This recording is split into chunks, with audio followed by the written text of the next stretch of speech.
everyone, and welcome to this new conversation of excellence. I am Stella BIDA. I'm very excited today because we have a very special guest, David McGowan. David is the publisher of two high-class magazines, Juliette et Victor and the Together magazine. And I'm very, very excited to have him with us today. He is much, much more than that. He is an incredible human being. And I will say, honored that he has accepted to spend these few minutes with us in the conversation. David, welcome to the Conversations of Excellence. Welcome, Thank you. David. What an introduction. You've put the bar very high now after an introduction like that. But thank you for saying those kind words. And the feeling is mutual, Stella. I've loved you from day one since I met you. We met a few times in the past, and then we did a conference together, where I was amazed by your charisma and your will to do good in the world. And as we were just talking, I think that's such a great thing. And so, yeah, if I can, be of any help or assistance or whatever, of course, it's the honor is all mine. From the moment we're on a common mission is to, I guess mine is, and I think yours is similar, is when I leave this place, when I leave this world, I want it to be a little bit better. Or a lot better, of course, would be even better, but I want it to be better than it was when I arrived. So of course, I think that's a common mission we share. Yeah. Thank you, David. Truly honored to have you today. And I'm excited for the next minutes, but I was wondering, before we actually start the conversation itself, what does David want us to know about him that I've not mentioned? Whoa, that's I guess that you didn't mention it, but I think we've just mentioned it, is that my mission is to inspire people to reach their dreams. That's my mission in life, and we've actually made it the mission of the Together magazine. As you can see, there's a lot there, and it's actually written there. And of course, this comes with I think everybody can live the life that they dream of. And I think no dream is too big for anyone. And there are certain things to do, certain actions to take. But I think if we do those things and we take those actions, we can all live the life that we dream of. And I'm a witness to that, because today I'm living the life that I had dreamt of. And sometimes I say, I wish I had dreamt bigger. Because I know that had I dreamt bigger, well, I would have been bigger. But I've also come to accept that that's my journey. And I climbed the Kilimanjaro last month, which was, of course, one of my dreams also. And I was as we're climbing, it took us 3-4 days to get to the top, and the guides were kept on saying to us, pole, pole, pole, pole. And it's like, okay, pole, pole means slow. We're in Tanzania. And then I said to the guys, I said, well, why do we have to go so slow? Because in fact, the climb, apart from the last night, which is quite steep, the climb, it's actually quite stable. So I said to the guy, why do we have to go so slow? Well, they say, well, the thing is, you got to go slow, because if you don't go slow, you don't acclimatize, and then you get sick. And in fact, there was some guys who were with us, some younger guys, and they were going quite fast, but it turned out that they all, got very sick. So that, well, not very sick, but they had to vomit and stuff like that on the final climb, because their body didn't have time to acclimatize. And so I took that as an example, going, as I just said, maybe I wish I had dreamt bigger, and, I could have been more, or had more, or whatever, be more, do more, help more. But, I had to go at the speed I've gone, and that could be slow. And, but because I needed to acclimatize to it. And, I think we also always have a good example, like the person who wins the lottery, they all of a sudden they become like these multimillionaires, and within 2 years they've lost it all, spent it all, and are more miserable than they were before because they didn't acclimatize. It just came like that, boom. It's like they were projected on the top of the Kilimanjaro in in the snap out of a finger, and that was, the altitude was too big, so that it didn't work. So I think, as for me, is just to accept my journey and the speed at which I'm going at, and try and every day be better. And just, I think that was a good lesson for me going forward. Yeah. Wow. Yeah. Thank you for mentioning your experience with the Mount Kilimanjaro. I was going to ask you, actually, what did you learn about yourself through that experience that you did not know had you not done that? Yeah. I think, yeah, I learned myself that I can do anything I put my mind to. And that was a very, very powerful lesson. Now it's I kind of knew it on a good day, but didn't know it on a bad day, because I guess we all have, our good days and our less good days. But that was a very powerful lesson. And it's just like, and I think in life it's like that, we can set a goal, and then we have to do certain things to achieve that goal. So for example, I had set the goal to climb Kilimanjaro, 5,900 meters high. This had been a dream. It had been something I had been talking about for 5 or 6 years. And then, we fixed the date with a friend of mine. Originally, we had fixed another date with another group of friends, but that fell through with COVID. And then we fixed a new date, and it was in the middle of COVID. And we were like, look, this is it. We're going now. And so I had set myself that objective. And then I had started doing everything that I needed to do to work towards that. So I had to learn, the potential problems I was going to get. I had to talk with experts who had done it before and learn from them. I had to get physically fit. I had to learn how to breathe properly for the oxygen. And so basically, I guess what I learned is that, in fact, I can do anything. I just have to set a goal and then work towards that goal. And basically, I can do just about anything. Now, of course, there are limits. Could I become the number world champion in tennis, beat Federer? Well, maybe not anymore. I would probably have to start tennis when I was 3-4 years old. However, I could give it a really good shot, and enjoy the journey too. So I guess that was, for me, that was a big learning curve. Was just that. And when I'm saying me, I'm no special. I don't have any special talents. I don't have any special qualities different than anybody else. Is that whatever, when I say me, is like I really feel truly that anybody can do that, and one of the things that I guess is like, it's part of, let's say, my keys to success is you get a coach, right? You get somebody who's done it before, and you see, how does he do it? Get somebody who's done it, and he can take me through. As one of my very good friends, Mark Sluzney, used to say, he's a guy who had a friend of mine who had a few world records. He says, the expression goes, can you run before you can walk? Mm-hmm. So the natural instinct would say, no, you can't. First, you got to learn how to walk, because that's what we've been told since we were a kid. Yeah. First, walk, and then after you can learn how to run. But in fact, you can, because all you have to do is you get one coach there, you get another person there, you lift up your feet, and you tell them, run now. I love that. Yeah. So we can run before we can walk, but we just got to get the two people who can help us and put our arms around them. So that was a huge lesson for me.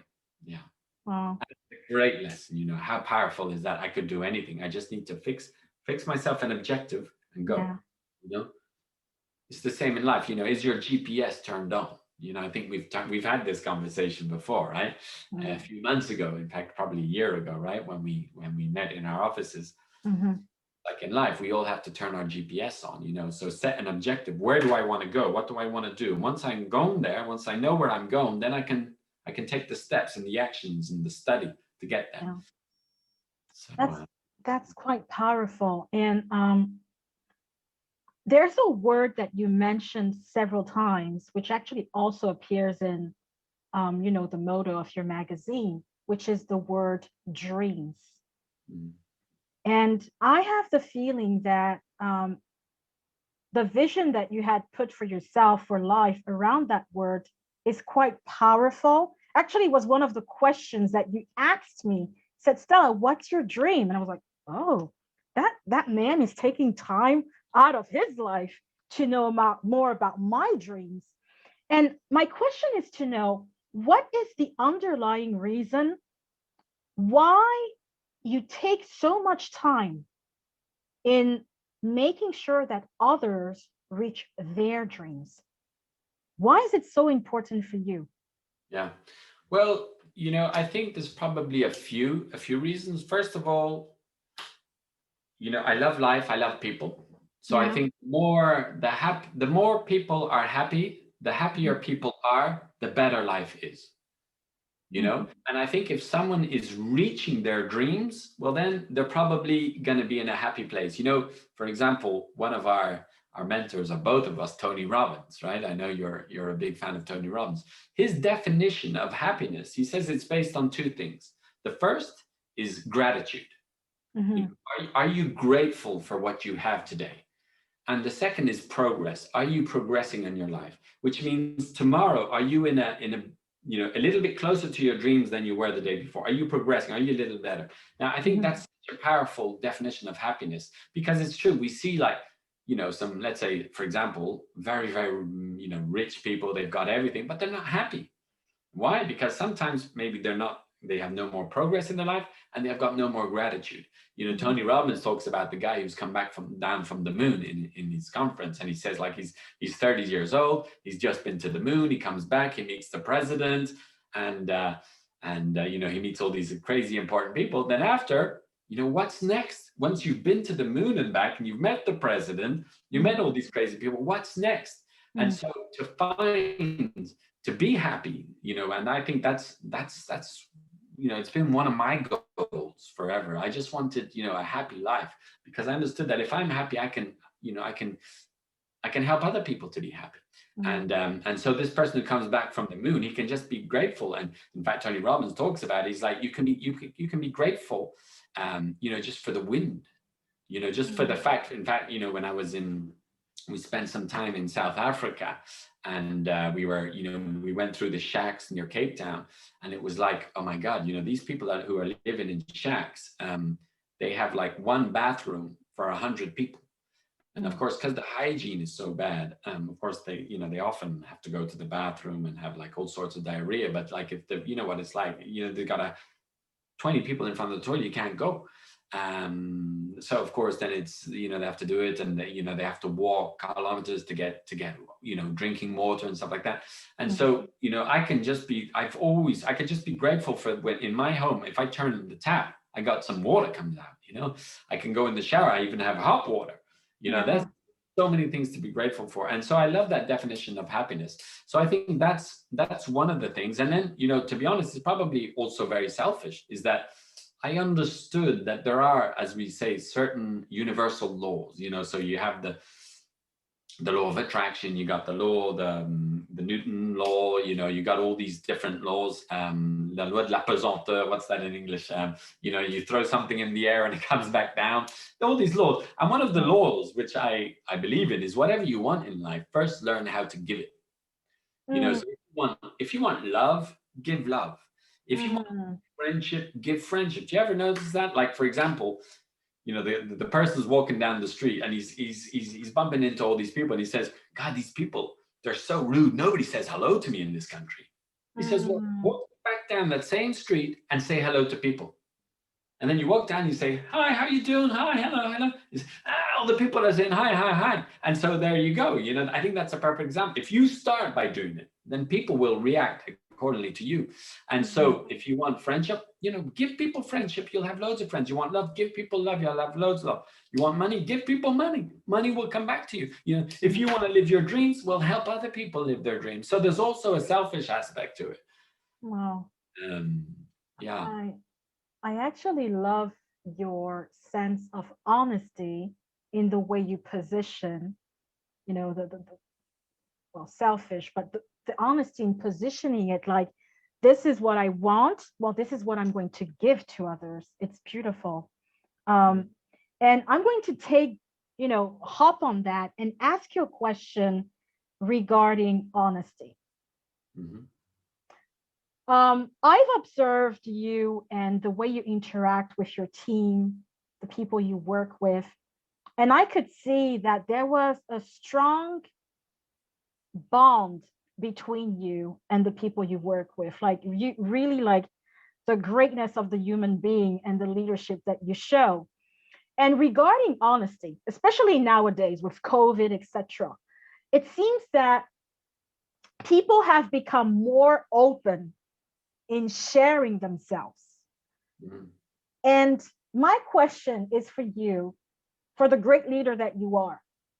Do you think that we need to be honest and open about our hardships with others? And to About which extent? our hardships? Yes. Yeah. Yeah. I think we do, because there's no point, at the end of the day, for example, it's good that people, I think, understand. For example, when we see somebody, for example, you might know the expression, the harder I work, the luckier I get.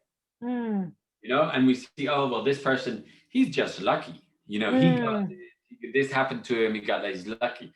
Well, I really believe, yeah, there is definitely an extent of luck. And Warren Buffett says it's same. Warren Buffett, the biggest investor in the world, one of the richest person, he says, yeah, sure, I got luck. My luck was being born in the USA. I was born in an industrial country where there was little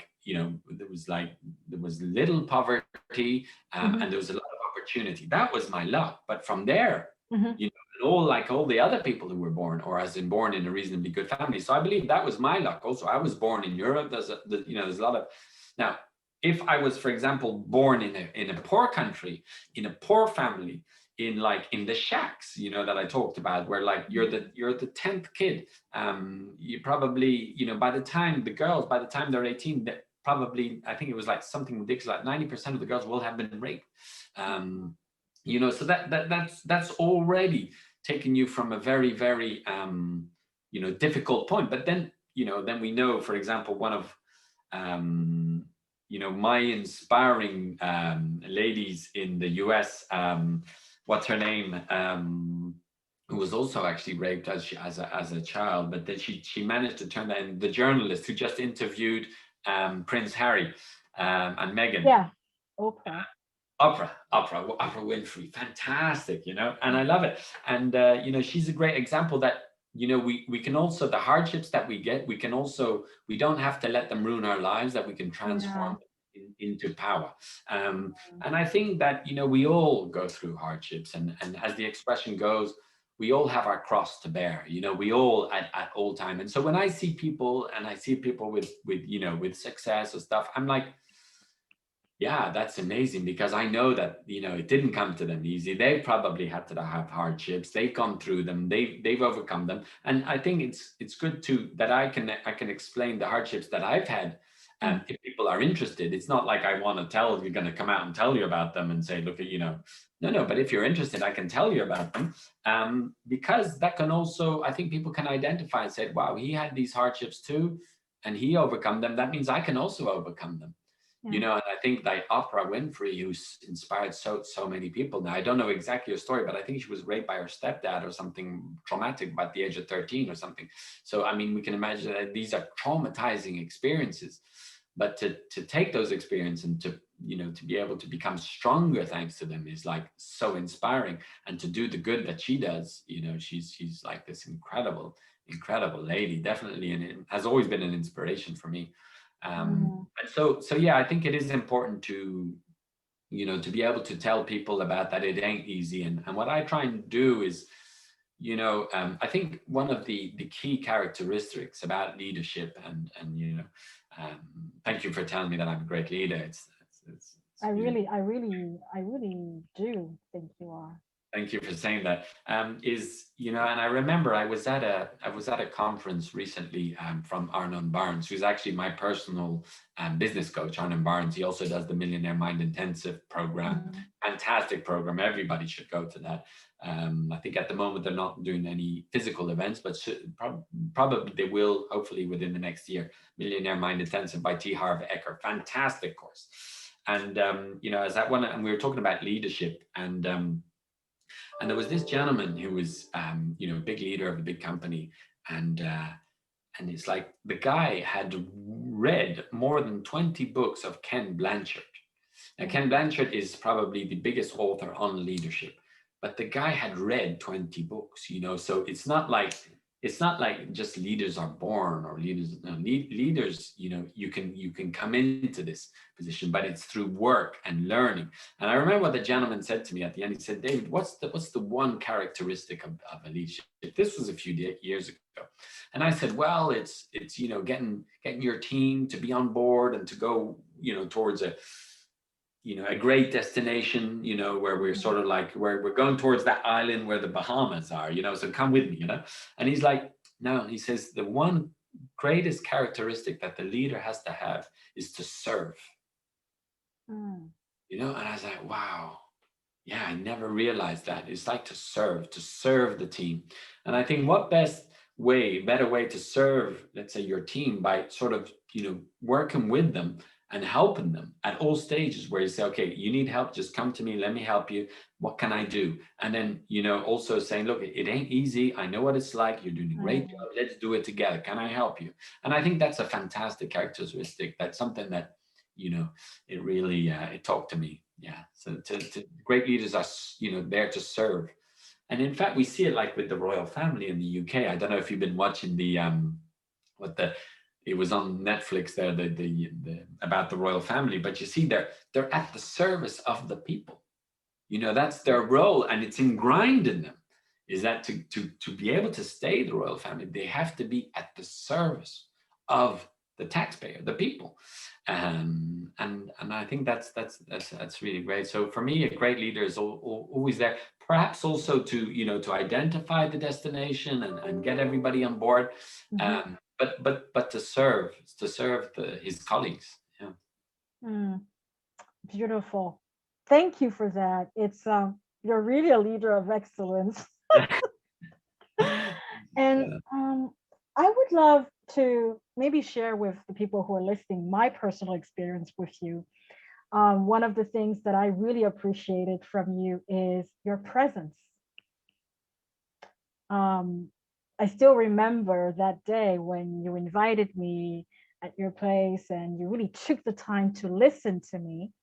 And around presence, I wanted to ask you, have you always been that present with others, or did you maybe had to learn how to be present? And I'm going to tell you why I'm asking the question, because I believe that, you know, the presence, when you give that present to someone else, I think it's the one of the greatest thing you can do as a leader for someone. And you were actually, you're one of the rare people, and I've never maybe told you that, who I've for whom I've observed 100% presence. And I wanted to know, how did you get to that level? Is there anything that you've done to become that present leader? Yeah. Well, thank you again for saying that. This is great. I'm getting loads of compliments here. Invite me back anytime. Well, thank you for saying that. I mean, you know, I like the example of, you know, when you go to a networking Yeah, event, right? yeah. And then there are these certain people, you're talking to them, and you can kind of feel that they're looking beside and they're already thinking of the next person they're gonna talk with, you know? Oh, And yeah. yeah, and you're like, okay, you know, he's talking to me, but he's not really there, and he's kind of, you can feel him or her looking at the beside him, already wondering that the next person, and you know, and I've definitely been guilty of that also, and then I guess what I've come to sort of realize is that you know, I think we all have our path and we all have our journey, and you know, and people are put on our path, on our journey for a reason. Mm, And that could be, you know, and we don't necessarily know what that reason is. So you know, I love to think, you know, let's just take the time and not be thinking about, you know, the next person I can talk to. And you know, there are like these books on networking, and it says, yeah, you got to talk 10 minutes with that person, then move on to another, and you know, not more, give them a business card and stuff like that. But I find, you know, if I'm talking to somebody, you know, I like to spend a bit of time, you know, with that person and getting to know that person and who it is. And I think, you know, and it's like everybody has something, you know, that can teach us something. Everybody, you know, mm, and anybody can, you know, and so it's great to be able to, you know, to discover that, and that person has probably been put on our path to, you know, to teach us something, and to find out what it is, you know, and so, you know, did I develop that over the years? Maybe I did, and maybe that, you know, maybe that came with a realization of, yeah, and it's like, you know, it comes a little bit, like I say to my, you know, to my friends or my team or whoever's, you know, if we're talking about it, if you have an idea in your head, it's mhm, like, oh, I need to go do that. yeah. You know, that idea has been planted there for a reason. You know, instead of when you said to me, I'm gonna go to Africa and I'm gonna inspire women, you know, to become leaders, and you know, that has been planted there for a reason. Okay, it didn't just come like that. So that is something, you know, and you know, I believe in God, I always have, and you know, I believe, but be it God or the universe or the higher power, whatever one believes in, the universe, or call it whatever you want, but Mhm, universe planted that, and planted that for a reason. And so it becomes, you know, my responsibility then to go towards that, you know, and to go observe that. And you know, just before you started recording there, we were talking about, and I just like to share that because I love it. One of my mentors, Grant Cardone, one of his phrases, success is our duty, you know, and I love that because I guess I was brought up from my parents, like I was always given a sense of responsibility. You know, I had to be mm, responsible, I had to, and that sense of responsibility that comes with the duty, you know, you know, success, as I was saying, I think earlier, before, I don't know if you're recording then or no, I don't think so, but the more good people are successful, the better it is for our world. The more people have, let's say, you know, money, which is, at the end of the day, it's neither good or bad. It's just a means to do things. The mhm, better it is. If you put money in the wrong hands of terrorists, they're not going to do good with it. You put money in good hands of people who have good intentions, they're going to do really, really good things with it. So, as a good person, I believe I'm a good person. I believe you're a good person. I believe you believe you're a good person. So it's our duty to become successful. You know, it's just not like, oh, that would be nice. No, it's my duty. You know, I have to, you know, and I have that true belief that I've got to, and because that's my way of giving back. You know, I was given so many things in my life, given life, um you know, good health, and all the other wonderful things that I have, and so it's my way of giving back. It's just trying to, you know, to basically inspire other people to reach their dreams, to become successful, to become even more successful. So I can do more. I can help more charities. You know, I, mm, I can decide which charities I want to help, and then look at, you know, be it the Bill Gates, the opera. She has her own charity where she has opera. She has schools in Africa, right? I don't know which country in Africa, but she opens up schools in Africa, and so she really decides which charities she wants to help. You know, and all these terribly successful people are the biggest philanthropic, you know, people in the world also, and so I think we need more of successful people, and more good successful people. Yeah, mm. and Wow, I that's think taking me away from your question, which no, it's very good. I love this conversation because it opens up new avenues, shows the possibilities behind success, and no, it's really great. And I'm mindful of the time as well. I'm loving the conversation. I would just go on and on and on, but I'm wanting us to go. We're going towards the end, but I this is a question that I always ask, and I kind of want to go back to when you were 10 years old. Mhm. If you had the David of 10 years old in front of you, what would you tell him? Whoa, 10 years old. I was, yeah, that's very young. Um, y- if I had the David who was 20 years old in front of me, I'd probably tell him something different. Mm, But if I had the David who was 10, I would say, yeah, I guess just like, follow your dreams 100%. Just go for it. And that's what I tell my kids. I have three kids. I have a 16, a 13, and a 10-year-old. mm, And I say to them, I say, look, and we have signs up in the house and says like, live your dreams, go for it, And I guess that, if what I would have said to myself when I was 20 is like, don't worry, because I spent too much time worrying. I spent too much mm, being worried, and that worry, I had so much worry that it wasn't necessarily good for me. I think a little bit of worry is good because that helps you get out of bed and and push. mm, But I had too much worry, and that kind of drove me to alcohol and drug abuse, right? So that wasn't good. So I would say just don't worry, relax, enjoy the ride, take it easy, but just mm. keep pushing every day, every day. And that brings me to for me, my number one phrase of all. It's like what Winston Churchill says, just like never, ever, ever, ever, ever, ever, ever give up. And that I think is like, that's the thing for me. Oh, It's and that's what got me through. Just never, ever, ever, ever, ever, ever, ever, ever, ever give up. Because it doesn't. You will yeah. get. It doesn't. You don't know when. You don't know how, but you will get there. So long as you keep going, just one like on the Kilimanjaro, one step to the other. And we were going slow, really slow, but it was incredible the journey we did, towards the peak of this mountain, the highest standing mountain in the world, and the highest mountain in Africa. It was incredible. It was incredible, so beautiful up there. And Wow.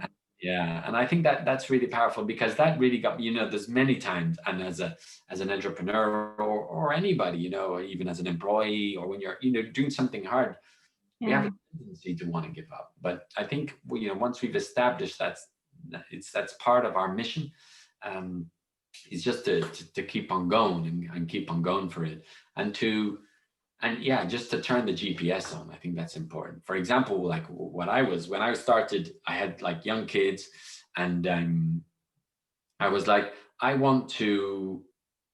want to, be that, have to work until 7 or 8 o'clock at night and get back and, get back home when my kids are going to bed or they're in bed, and that have to do every night. And, I said, I want to my work to be where I have the freedom to pick up my kids early. I can then work, later at night. So I can do just as much work, but I wanted the freedom to be with them. And I always thought to myself, I don't want somebody else to bring them up, because Mm. that's probably my obnoxious self think nobody can do a better job than me at bringing up my kids. So I said I want to be that person who's bringing them up. And my wife also works, quite late hours. So I was like, well, and so what I do is every day I pick up my kids from school at Mm. 4 o'clock. On Wednesdays I pick them up at lunch. I bring them home, help them feed them, help them with their homework if they need, and I'll get back and do some work. And as you've seen and you've come to our offices, it's all part of the same place. And that was, I put that as a goal and I worked towards that goal and I achieved it. And I think anybody can achieve any goal that he works towards. And one of the keys to success, as Tony Robbins says, again, if you've been to the UPW, massive action. Whatever it is you want, you just put massive action into it and you will get there. You will get it. There's no two ways about it. Maybe it will take a week, maybe it'll take a year, maybe it'll take 10 years. But if you don't give up, you will get there. Yeah. Wow. I want to just like come back on the giving up And thank you for like making us go through your 20 years old, your 10 years old, and now we see David now. But on giving up, um, is there has there been a particular moment where you got convinced of the fact that you should never give up? Because, this is something that we often hear, like, never give up, and sometimes when you're in that fire of the worries, it's sometimes difficult to even believe in it. For Yeah. your own story, is there a particular moment you can share with us where you got convinced that, oh boy, David, you should really never give up? Yeah. Well, what I would say is I want to give up just about every day. Okay. So let's Mm, just make that clear. Every day I think to myself, oh no, I'm giving up on this. wow. Okay. But I'd Mhm, say it's not like there was a particular moment, but what I did is what I do is I turn my GPS on. So what does GPS mean? Is like if you're going to go mhm, somewhere, you need to turn on your GPS. You need to know where you're going. I decided what I do is I do the 5, 10, 15-year plan. Stephen Covey wrote about it in his book, The 7 Habits of Highly Effective People. mhm, And so he says, begin with the end in mind. And he explains in the book how to do it. And you can look it up online and on Google, goal setting. There's a lot written about it. It's fantastic. And so what I did is I did my 5, 10, 15-year plan. So for example, I think the first time I did it, I was 26. So where will I be at 31? Where will I be at 36? And where will I be at 41? And mhm. it has to be done as if a fairy came down from the sky and gave you as many wishes as you want. Okay. And so when you're thinking you're going completely crazy, just know that there's another level and you can go even higher and you can go even crazier. And that's why I Yeah. said, I wish I had dreamt bigger because where I am Mm, is exactly where I dreamt. Now, as I say, I'm very happy, wow. fine with it. But once I've done the 5, 10, 15-year plan, I know where I'm going. So I'm like, okay, in 5 years, I'm going to be there. In 10 years, I'm going to be there. And in 15 years, I'm going to be there. So from that moment, it gives me a direction. And as in life, we have loads of opportunities come a little bit from the right, a bit from the left, and we can say, okay, is this on my plan? No, it's not. So, okay, no, thank you to that opportunity. I'm going this way. And so long as I know that I'm heading towards the destination that I have wished for, that I have established, that I have decided on, I'm not going to give up on that. So even though every day I want to give up, it's like, no, I never give up. And what helped me a lot is, again, now I have a coach because let's say I'm at a stage of my life where I can afford a coach. There was a stage of my life where I couldn't afford a coach. So Mhm, what I did is I just read. I got audiobooks. I do a lot of audiobooks. So for example, if I'm on my bike or if I'm in my car, if I'm at the gym or if I'm mowing the lawn, whatever I'm doing, I'm going to be listening to an audiobook. And I listen to a lot mm, of books on personal development, be it by Stephen Covey, Brian Tracy, all these wonderful, inspiring Jim Rohn, Tony Robbins, all these guys, and wonderful leaders who have so much wisdom. And they were like, they were explaining these things. They were explaining things to me that were going to happen. And when they happen, I was like, there you go. So that always, and one thing that a common ground that came around is just like never give up. And Winston Churchill love it. mm, Never, never, ever, ever give up. And so that for me was very strong. And probably, as a teenager, probably maybe that. I don't know how we're doing on time here. I'll probably have to wrap up, right? But this last thing, as I was a teenager, I finished school. I got my A levels when I was 23 years old. Okay. So normally kids finish when they're 17. So what happened mm, is as I went through, let's say, difficult times when I was young. Again, I came from a great family, great education, but I was mixing with the wrong crowds and I was smoking weed and stuff like that. So I got kicked out of 4 schools and I went down, then started working in a hotel. And mm, I remember the phase when I was younger, when I was about 15, I was in a friend's house and his dad had this thing on the wall. And I was like, well, what is that? And he says, oh, well, that's an MBA. Oh, I said, well, what's an MBA? He says, well, an MBA is a Master in Business Administration. I said, well, what is that? He says, that's a diploma that he got from the university. He says, when you have that, it's mhm, you're sorted for life. And I always remembered, I thought that image stayed with me. It says, I'm going to want one of those. But at this stage, so I'm 18 years old, I've been kicked out of loads of school. I'm going to work and I would be working in a hotel, in this 5-star hotel where I'd be working with I'd be serving very wealthy people. and serving. You see the leadership bit, and Yes. and they would say, Dave, you got to go. Education is everything. And so I said to my dad, I said, right, I'm going to go back and I'm going to do the Jury Centrale, which is this special course, accelerated course, right? So anyway, I did that, finished it. I was 23 years old by the time I got it. And I said to my dad, I said, that's it. I want to go to the university. He's like, whoa, whoa, whoa. You know, you've done great. You finished school now. Why don't you go work and stuff like that? I said, no, I want to go to university. So I went to university. I got a diploma in Dublin in UCD. I was 26 years old when I got in sociology economics at university. So me, who's like really bad in school, it's not because I wasn't smart. It's just because I didn't understand that what they teach us in school is actually really interesting. I never got that because it's all about life, you know, chemistry, biology, physics, maths. It's all actually really interesting stuff, but I never understood that. And so after, when I finished university, I came back in Belgium, and then I went on to did a master's, got an MBA at Boston University. And so, you know, that little visualize and Yes. there is, I never gave up.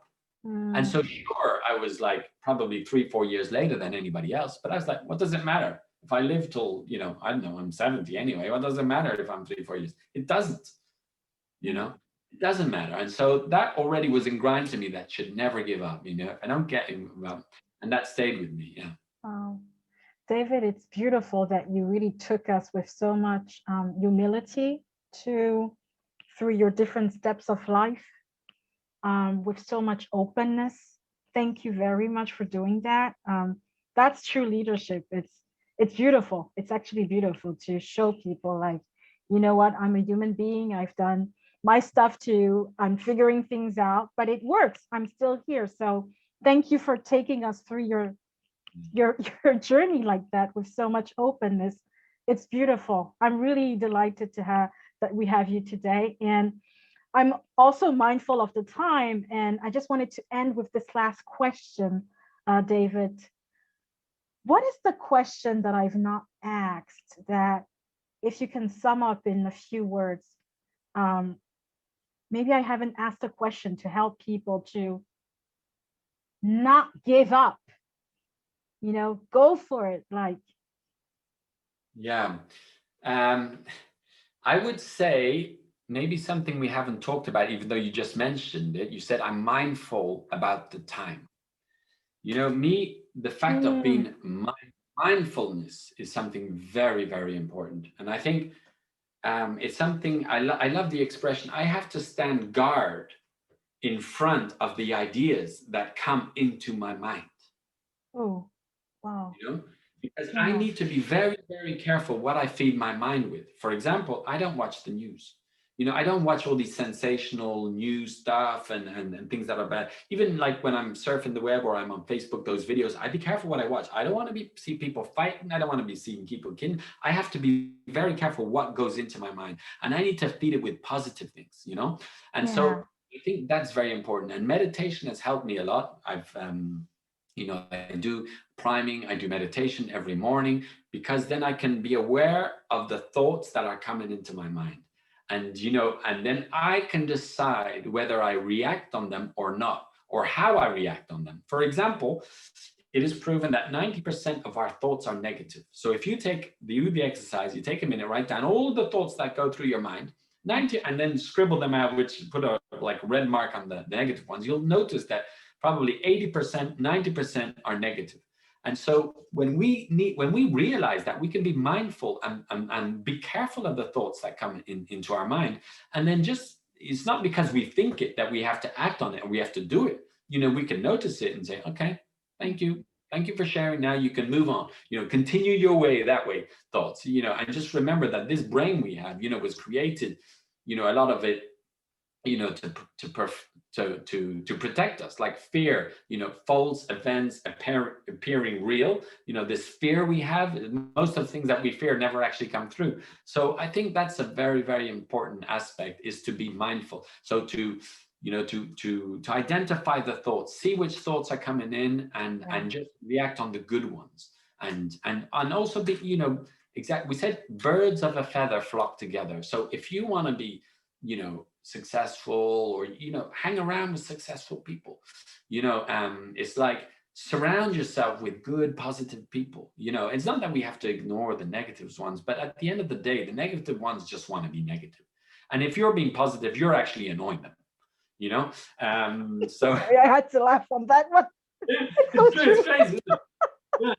So, you know, and at the end of the day, it's such a breath of fresh air to be around positive people, you know, to be around people. I love it. You know, it's just, it's the lightness of it is great. Yeah. You know, and rather than people are carrying the world on their shoulders. And I'd say, so, you know, for me, this meditation I do every morning, in fact, priming, where I prime myself for the day also, is just to be aware of those thoughts. Be aware of the thoughts as they come in and just react on the good ones and ignore the bad ones. As we say, don't water the bad weeds, you know? Yeah. Wow, it's so powerful. I love this conversation, David.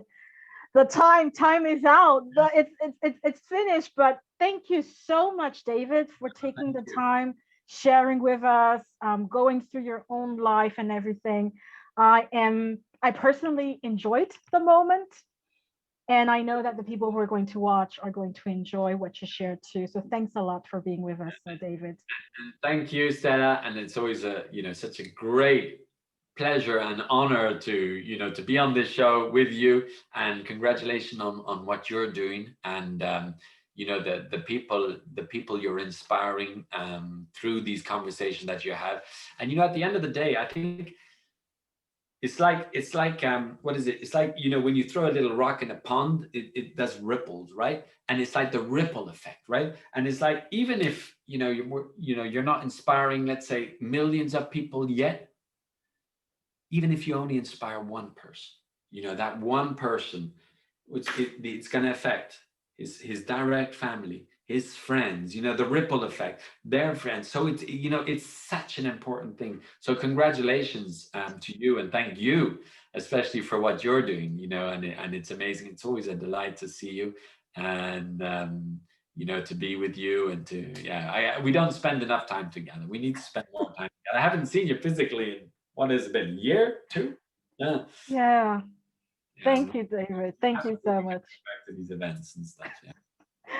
Okay. Well, thank you. Thank you very much. And Thank you, see you Stella. soon, David. Yeah, Bye-bye. thank you. Keep on keeping on, huh?